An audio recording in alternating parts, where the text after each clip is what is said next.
kalau misalnya anak kejang demam, apa yang harus kita lakukan, Dok? Untuk pertama kali, pasti kita panik banget sebagai orang tua kan? Nggak langsung dibawa ke rumah sakit dong, Dok. Benar banget. Jadi, kalau misalnya kita lihat hampir di semua literatur, itu pada saat anak itu kejang demam, pasti nomor satunya adalah jangan panik. Walaupun saya tahu. Saya ngebayangin itu.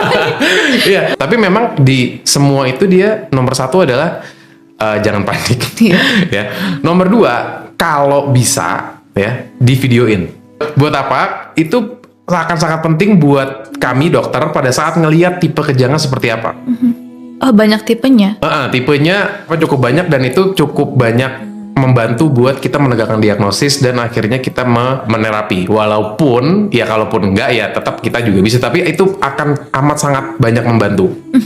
Ya, jadi jangan diupload di Reels. Iya. Bukan buat live. bukan. Gitu. Jadi itu terus habis itu kalau misalnya anak itu dia dalam kondisi dia sudah tiduran, kalau misalnya dia belum tiduran, tidurin. Misalnya ada yang anak kejangnya sambil duduk, ada yang anak kejangnya sambil berdiri walaupun habis mungkin dia jatuh.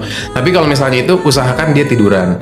Terus baju itu kalau misalnya pakai baju yang kayak gini kita buka supaya dia tidak nyekek.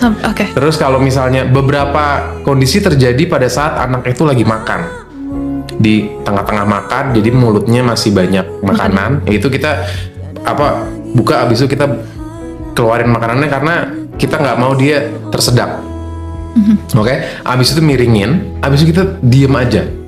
Miringin kanan kiri bebas. Bebas itu kita diem aja. Jangan pernah memasukkan apapun ke dalam mulut anak pada saat dia itu kejang. Sendok, tangan kita, dikasih minum buat anak kejang itu bahaya banget. Karena sebenarnya kejang demam itu bukan penyakit yang berbahaya dan mempunyai efek jangka panjang. Jadi sebenarnya masuk ke dalam penyakit yang tidak terlalu berat. Tapi kalau misalnya dia itu dikasih minum, kejang kan kondisinya nggak sadar ya. Jangan kondisi nggak sadar. Pada saat dia nggak sadar lalu dia dikasih minumannya masuk ke paru-paru. Yang terjadi dia adalah menjadi aspirasi paru-parunya jadi banyak cairan. Jadi jangan pernah dikasih apapun, jangan dikasih sendok. Saya sering banget dapat pasien yang kayak dikasih sendok, akhirnya terjadi giginya patah, giginya si anak patah.